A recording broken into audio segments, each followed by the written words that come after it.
আসসালামু আলাইকুম দাদুরা, কি খবর? কেমন আছেন? নিশ্চয়ই ভালো আছেন। আমিও আছি আলহামদুলিল্লাহ। কি ভালো আছি, ঠিক আছে। কারণ সর্ব অবস্থায় সর্বপ্রকারে যে অবস্থায় থাকেন না কেন আলহামদুলিল্লাহ বলতে হবে, তাইলে সবকিছুর ভিতরে বরকত চলে আসে।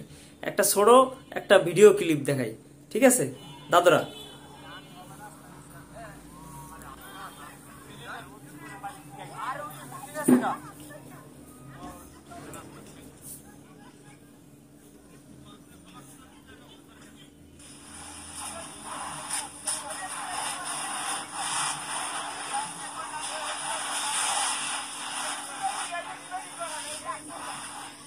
দাদুরা, এইটা কি কইতে পারেন?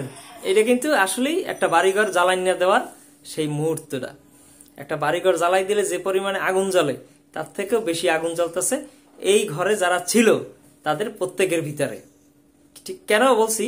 কারণ এই বাড়িটা যখন আগুন দেওয়া হয়েছে তখন চতুর্দিকে দরজা জানলা আটকাইয়া রশি দেওয়া ছিল, এবং কি কি করা হয়েছে, তাদেরকে মাইরে ফেলানোর উদ্দেশ্যে কিন্তু এখানে আগুন দেওয়া হয়েছিল। ঠিক আছে, কেন? সে সত্য কথা বলতো, ঠিক আছে, জনগণের কথা বলতো, ঠিক আছে, সবাইকে নিয়ে, মানে সবার যে ইগুলা ছিল আর কি, যে মতামতগুলা ছিল, সবার যে চাওয়া পাওয়াগুলো ছিল সেইগুলা সে তুলে ধরতো। সে একজন, এবং তার নাম হলো কাফি। ঠিক আছে, সে কিন্তু বরিশালের সন্তান, পটুয়াখালীর সন্তান, এবং পাশাপাশি কন্টেন্ট ক্রিয়েটর।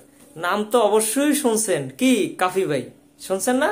বড় চুলালা কুত্তে লইয়া ভিডিও করে, কি দেখছেন না? দেখছেন। আপনারা অনেকেই এর পক্ষে আছেন, আবার এর বিপক্ষেও আছেন, কিন্তু বাইরে ভাই সেও কিন্তু একটা মানুষ, তারও দিন শেষে একটা পরিবার আছে, তারও সেই পরিবারের কাছে তারও কিন্তু যাইতে হয়। আপনার আমার যেরকম ঘর বাড়ি আছে, ঠিক আছে, তারও কিন্তু ঘর বাড়ি আছে, মা বাবা আছে, ভাই আছে, ঠিক আছে, ভাতিজা আছে, ছোট ছোট বাচ্চারা আছে। এইসব মানুষগুলোর যখন ঘরের ভিতরে আটকাইয়া ঘরে আগুন দিয়ে জ্বালাই দেওয়া হয়, তখন তার মনের ভিতরে কি হয়েছে সেটা আপনি আমি বুঝতে পারবো না। কারণ আমাদের বাড়ির উপরে, ঘরের উপরে, মাথার উপরে কিন্তু এখনো ছাদ আছে, ঠিক আছে না? তার কিন্তু ছাদ নাই। এবং সেই আগুনে যদি তার মা বাবা পুড়ে মরতো, ভাই ভাবি ভাতিজা মরতো, তাহলে কি করুন পরিস্থিতিটা এবং তার ভিতরে কি হইতো সেটা একমাত্র সেই বুঝতে পারত।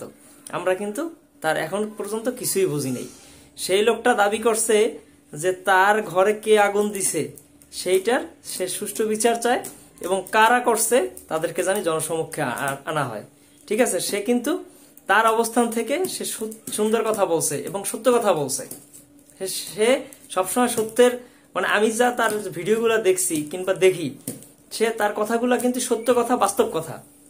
ঠিক আছে, সে তার ন্যায্য দাবি নিয়ে এখন বর্তমানে কিন্তু দাঁড়ায় আছে। হ্যাঁ, তার এই যে আগুন দিছে তার ঘরে, সেই ঘরে যারা আগুন দিছে তাদেরকে সে বের করতে চায়। হ্যাঁ, সরকার তার ঘরের পুনর্বাসন করতে চায়। ঠিক আছে, সে কিন্তু টাকা পয়সা চায় না সরকারের কাছে, ঠিক আছে, কিংবা অন্য কোনো পদ পদবিও চায় নাই। সে তার ন্যায্য দাবি নিয়ে কিন্তু পথে নামছে, এবং সে 7 দিনের আলটিমেটাম দিছে, হয়তো আর কয়েকদিনের ভিতর বাকি আছে। সে যদি রাজপথে নামে তাহলে আমরা যারা কন্টেন্ট ক্রিয়েটার আছি ইনশাল্লাহ তার পাশে থাকবো। ঠিক আছে, আমরাও দেখাই দিতে চাই যে আসলে এই যে দুর্নীতিগুলো হয়, কিংবা এই যে গ্যাঞ্জামগুলো হয়, কিংবা যে ঘরেগুলো আগুন দিয়ে পুড়ে মারা হয়, এই কাপুরুষগুলা কারা। সে যেভাবে চাইতেছে জনসমক্ষে আসার জন্য, আমরাও চাই তার, ঠিক আছে, তার ঘরে যায় আগুন দিছে তাদেরকে যেন জনসমক্ষে আনা হয়। ঠিক আছে, ধন্যবাদ কাফি ভাই। ঠিক আছে, আমরা আপনার সাথে আছি, ইনশাল্লাহ দেখা হবে রাজপথে। ধন্যবাদ, ভালো থাকবেন, আল্লাহ হাফেজ।